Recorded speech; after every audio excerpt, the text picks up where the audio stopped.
கோவிலுக்கு வரக்கூடிய நேரத்தில் நம்ம எல்லாருமே இப்ப சாமி நம்பிக்கை இருக்கவங்கன்னா திருவிழாவுக்கு போறாங்கன்னா அவங்களுக்கு ஒரு ஜாலியா இருக்கும். சொந்த ஊருக்கு கோவில் கொடைக்கு போறாங்கன்னா அவங்களுக்கு ஒரு மகிழ்ச்சி இருக்கும். ஆனா நமக்கு இருக்கக்கூடிய ஒரே மகிழ்ச்சி எப்ப கழகத்தின் மாநாடு வரும், எப்ப போய் சொந்தக்காரங்களை எல்லாம் பார்க்கலாம் அப்படின்ற மகிழ்ச்சியோட தான் வருவோம். ஏன்னா நம்மளை பொறுத்த வரைக்கும் ரத்த சொந்தங்கள் குறைவு. கருப்பு சட்டையை போட்ட நாளே அவங்க நம்மளை விட்டுட்டு விலகி போயிடுவாங்க. அதையும் மீறி கூட இருந்தாலும் நீங்கள் காட்டக்கூடிய அன்பை அவர்கள் காட்ட முடியாது என்று சொல்லக்கூடிய அளவுக்கு கொள்கை சொந்தங்களால், கொள்கை உறவுகளால் நிரம்பி இருக்கக்கூடிய இந்த மாநாட்டில் தமிழர் தலைவர் ஆசிரியர் அவர்கள் மிக தீர்க்கமாக, உறுதியாக, எந்த இடத்திலும் 1% கூட சந்தேகம் இல்லாமல் வர இருக்கக்கூடிய சட்டமன்ற தேர்தலில் திராவிட முன்னேற்ற கழக சார்பிலான அணிதான் வெல்லும் என்பதை முதலில் சொன்னவர் ஆசிரியர் அவர்கள். சந்தேகமா என்று கேட்டபோது ஆசிரியர் சொன்னார், திமுக வெல்லும். ஊர் ஊராக, தெரு தெருவாக ஆசிரியர் பிரச்சாரத்திற்கு சென்றார். பிரச்சாரத்திற்கு செல்லக்கூடிய ஆசிரியரின் வயது 93, வெறும் 93 தான். அந்த தலைவர் நம்ம எந்த இடத்துல இருக்கோன்ற பெருமைக்காக சொல்கிறேன். ஒரு கட்சியில் மகளிர் அணி இருக்கும், எல்லா கட்சிகளிலும் மகளிர் அணி இருக்கும். அவர்களுக்கும் நமக்கும் இருக்கக்கூடிய வித்தியாசம் என்னன்னா, கவுன்சிலர் சீட்டு வேணும்னு கூட நினைக்காம சாகின்ற வரை இந்த இனத்திற்காக உழைக்கக்கூடிய கருஞ்சட்டையை அணிந்தவர்கள் திராவிடர் கழக மகளிர் அணியை சார்ந்தவர்கள் தான். இந்த வரலாற்று சிறப்பு நமக்கு தான் இருக்கிறது. சுயநலம் இல்ல, ஆசைபாசம் இல்ல.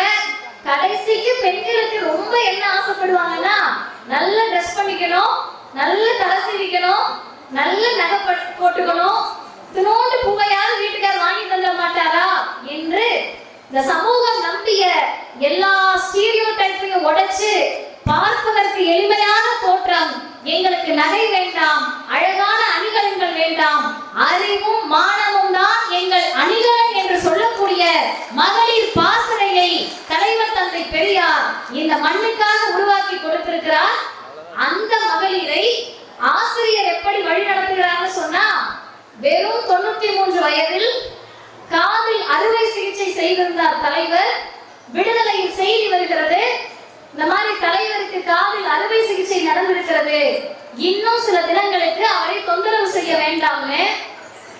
ஐயோ, காதில் அறுவை சிகிச்சையா? இன்னும் ஐயா 1 வாரமோ 1 மாதமோ எத்தனை நாள் ஓய்வுல இருப்பாருன்னு தெரியலையே நினைச்சா, அருமை சகோதரிகளே, அறுவை சிகிச்சை செய்த அன்றைக்கு மட்டும்தான் விடுதலையில் ஆசிரியரின் அறிக்கை வரவில்லை. அடுத்த நாளே விடுதலையில் தலைவருடைய அறிக்கை வந்தது. அந்த 1 வாரத்துக்குள்ள ஆகஸ்ட் 7 முத்தமிழறிஞர் கலைஞருடைய நினைவு நாள். விடுதலையில் செய்தி வருகிறது, நாளை காலை கலைஞரின் நினைவிடத்தில் ஆசிரியர் மலர் வளையம் வைக்கிறார். எப்படிங்க முடியும்? காதுல சும்மா வலி வந்தவங்களுக்கு தெரியும் அது எவ்வளவு வேதனையானதுன்னு. அறுவை சிகிச்சை செய்து அந்த கட்டு கூட பிடிக்கல. நாங்கள் பெரியார் திடலில் இறங்குகிறோம், தலைவர் வராரு. எத்தனை பேர் அந்த காட்சியை பார்த்தால் அழுகாமல் இருக்க முடியும்னு எனக்கு தெரியல. அந்த கட்டுக்கு பின்னாடி ரத்தம் தோய்ந்திருந்தது. ரத்த கரை கூட முழுசா கட்டு பிரிக்கல. இயக்க பணிக்காக வந்தார், மக்கள் பணிக்காக பயணம் செய்கிறார். 93 வயதில் 90 கூட்டங்களை நான் நிறைவு செய்வேன் என்று முதல் கட்டத்தை நிறைவு செய்திருக்கக்கூடிய தலைவர் வேறு யாருக்கு கிடைக்கும்?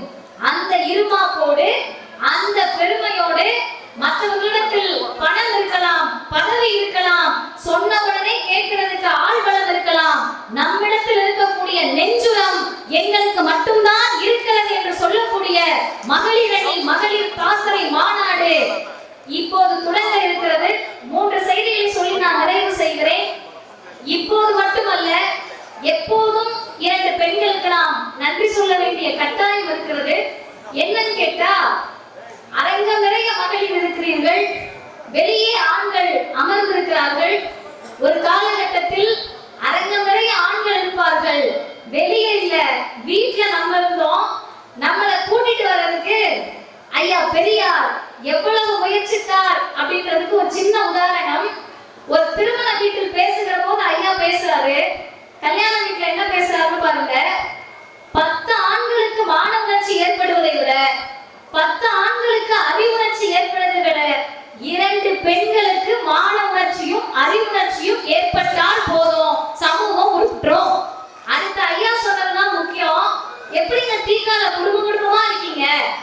பெரியாரை படித்தவர்கள் குடும்பத்தோடு இணைந்து இருக்க மாட்டாங்க என்ற பொய்யை புரட்டை உடைத்து குடும்பமாக மதிவதனை மட்டுமல்ல, இங்க இருக்கக்கூடிய பாசனை மட்டுமல்ல, அடுத்த தலைமுறையும் கொடியேற்றுவதற்காக இதோ வந்துவிட்டது என்று குழந்தைகளோடு அமர்ந்திருக்கிறார்கள். இதுக்கெல்லாம் காரணம் என்னன்னா, ஐயா தான் சொன்னாரு, ஆண்களே நீங்க எல்லாம் என்ன பண்றீங்கன்னா நல்ல விளம்பரம் தேடிக்கிறீங்க, பணம் சம்பாதிச்சுக்கிறீங்க, எல்லாம் வச்சுட்டு வீட்டுல இருக்க பொண்ணை மட்டும் திரை போட்டி கூட்டுறீங்க. பொது வாழ்வில் இருக்கக்கூடிய ஆண்கள் முதல்ல வீட்டுல இருக்க வீட்டம்மாவை வெளியே கூட்டிட்டு வா என்று சொன்ன தலைவர் தந்தை பெரியார். சொல்றது எல்லாருக்கும் எளிமையான காரியம். நீங்க நிறைய பேர் தான் சொல்றாங்களே, என்னென்னமோ சொல்றாங்களே, சொல்வதை போல் நடந்ததால் தான் அவர் எங்கள் தந்தை பெரியார். இதோ 2 படங்களை திறக்க இருக்கிறார்கள். சொன்னதோடு நிறுத்தாமல், நான் பொது வாழ்க்கையில் இருக்கிறேன், என் குடும்பமே போராட்டத்துக்கு வரும், தெருவில் நிற்கும், அவர்கள் உங்களுக்காக போராடுவார்கள். நான் மறைந்த பின்பு இந்த இயக்கத்தை உலகத்திலேயே கஷ்டமான காரியம் என்னன்னு கேட்டீங்கன்னா, பக்கத்து வீட்டம்மா ஏத்துக்கிட்டதை நீங்க ஏத்துக்காம இருக்கிறதான். அந்த அம்மா தீபாவளி கொண்டாடிட்டு இருப்பாங்க, நம்ம கருப்பு சட்டை போட்டு கொண்டு கிளம்பிட்டு இருப்போம், மேலையும் கீழையும் பார்ப்பாங்க, இதெல்லாம் என்னதுக்கு ஆகிறதுன்னு பார்ப்பாங்க. இன்னைக்கு காலையில சாப்பிடுறதுக்காக நானும் தமிழ்ச்சியிலுமாக போனோம். ஒருத்தர் இங்க எங்கெங்க ஹோட்டல் இருக்குன்னு கேட்டேன். அம்மா கேட்டவொடனே அவர் சொல்றாரு, இந்த பக்கத்துல ஒரு ஐயர் ஹோட்டல் இருக்கும், நல்லா இருக்கும் அப்படின்னாரு. திரும்ப மேலையும் கீழே கருப்பு சட்டை பார்த்து அவருக்கு ஏதோ புரிஞ்சிருச்சு போல. அம்மா கேட்டாங்க, ஓ அங்கதான் நல்லா இருக்குமா அப்படின்னு. அவர் சிரிச்சுட்டு, இல்லம்மா அடுத்த ஒரு ஹோட்டல் இருக்குன்னாரு. இல்ல நமக்கு என்ன, பக்கத்துல இருக்க ஹோட்டலுக்கே போவோம்னு போனா மங்களகரம் அவர்கள் மொழி சுப்ரபாதம் அது இதுன்னு பாடுது. எல்லா பெண்கள் நெத்திலையும் பட்ட நெத்தி முழுக்க சகலமும் இருக்கு. நாங்க 2 பேரும் கழுத்துல ஒண்ணும் இல்ல, கையில ஒண்ணும் இல்ல, காதுல ஒண்ணும் இல்லைன்னு போய் கருசத்தையோட உட்கார்ந்தோன்னே அவர்கள் எங்களை வெளியில் கதை வரைக்கும் பார்த்தாங்க. ஆனா எங்க பில்ல நாங்க தான் கட்டணும், எங்க கையில நாங்களே சாப்பிட்டு எங்க காசுல நாங்களே பில் கொடுத்துட்டு வந்ததை ஏற இறங்க பார்த்து கொண்டே இருந்தார்கள். நினைத்து பார்க்கிறேன், 10ஓடு 11ஆக இந்த கொள்கையை ஏற்றுக்கொண்ட பெண்கள் ஒருபோதும் இருக்கக்கூடாது, தனித்துவத்துடன் இருக்க வேண்டும் என்று இந்த கருப்புடையை நமக்கு வழங்கிய தலைவர் அறிவுலக பேராசான் தந்தை பெரியார். எனவே அருமை சகோதரர்களே, உங்கள் வீட்டம்மாவை நீங்க கூட்டிட்டு வரணும், இளைஞரணி தோழர்கள் உங்க கேர்ள் ஃப்ரெண்டை கூட்டிட்டு வரணும், மாணவர் கழக தோழர்கள் உங்களுக்கு அறிமுகமான பெண்களை இந்த இயக்கத்திற்கு அழைத்து வர வேண்டும். அவங்க எவ்வளவு அறிவாளியா இருக்காங்களோ அந்த அளவுக்கு தான் உங்களுக்கு அறிவு வளரும் என்பதை நீங்கள் மறந்துவிடக் கூடாது. இறுதியாக ஒரு செய்தியை சொல்லி முடிக்கிறேன். சட்டமன்ற தேர்தலில் ஆசிரியர் அவர்கள் எந்த திசையை காட்டுகிறாரோ அந்த திசை நோக்கிதான் நம் பயணம் எப்போதும் அமையும். யாரை காட்டுகிறாரோ, எந்த தலைமையை ஏற்க வேண்டும் என்று சொல்லுகிறாரோ, யார் முதல்வர் என்று நம் தலைவர் அறிவிக்கிறாரோ அந்த பக்கம்தான் இந்த மகளிர் படை நிற்கும் என்பது வரலாறு. இந்த முறை ஆசிரியர் அவர்கள் திராவிட மாடலின் முதலமைச்சரை, ஒப்பாரும் மிக்காரும் இல்லாத முதலமைச்சரை, சமூக நீதி காத்த சரித்திர நாயகர், நீங்க எல்லாம் என்ன பண்ண போறேன்னு கேட்ட பெண்களுக்கு 1000 ரூபாய் மகளிர் உரிமை தொகைன்னு அறிவிச்சாங்க. அது ரொம்ப சாதாரணமா எல்லாருக்கும் தெரிஞ்சிச்சு. ஊரா இந்த செய்தியை சொல்லுகிறேன், தந்தைக்கு வந்து சொல்லாம போக முடியாது. நம்முடைய மாவட்ட தலைவர் ஐயா வழக்கறிஞர் அமர்சிங் ஐயாவும் கலைச்செல்வி அம்மாவோட உறவினர் ஒருத்தவங்க, அவங்க வீட்டுக்கு போனப்ப அந்த அக்கா இருந்தாங்க. டீ கொடுத்தாங்க. எனக்கு டீயை குடிச்சிட்டு நன்றின்னு சொன்னேன். அந்த அக்கா கண்ணு கலங்குச்சு. நான் காரணமே கேட்கல. ஏதோ நம்ம ஊர் எப்படின்னு கேட்டீங்கன்னா அழுகுறியா அப்படின்னு கேட்டு சும்மா இருக்கவங்களை அழுக வச்சுக்கோம். அதனால நான் கேட்கல. கொஞ்ச நேரம் கழிச்சு கூட்டத்துக்கு வந்தாங்க. அவங்க எத்தனாவதுக்கா படிச்சிருக்கீங்க? 10வது ஃபெயில் ஆயிட்டு கல்யாணம் பண்ணி வச்சிட்டாங்க. இப்ப எங்கக்கா இருக்கீங்க? ஆந்திரா கிட்ட கல்யாணம் பண்ணி கொடுத்துட்டாங்க. அப்படியா, சரிக்கான. அவங்களுடைய கையில் குடும்ப வன்முறைக்கான அத்தனை அச்சுகளும் சூடுகளும் இருந்துச்சு. நான் மேடையில் பேசுறப்ப சொன்னேன், அந்த அக்கா வாழ்க்கையில 15 வயசு கல்யாணம் ஆகி போய் இப்ப 40 வயசு, 25 வருஷத்துல லட்சக்கணக்கான டீ போட்டிருப்பாங்க. ஒரு தடவை கூட ஏறெடுத்து பார்த்து நன்றின்னு சொல்லாத ஆண் சமூகத்தில், அவங்களுடைய உழைப்பை அங்கீகரிக்காத சமூகத்தில் பெண்கள் செய்யக்கூடிய வேலைக்கு நீ டெய்லி கூலி போட்டேன்னா எவ்வளவு கூலி தெரு தெரியுமா என்று கேட்ட ஒரே தலைவர் அறிவுலக பேராசான் தந்தை பெரியார் மட்டும்தான். அந்த தலைவர் வழியிலே அவங்க என்னமா அவனுக்கு நன்றி சொல்றது, நான் சொல்லுகிறேன் என்று மாதம் 1000 ரூபாய் கலைஞர் மகளிர் உரிமை தொகையை அறிவித்தவர் நம்முடைய தமிழ்நாட்டின் முதலமைச்சர் முத்துவேல் கருணாநிதி ஸ்டாலின் அவர்கள்.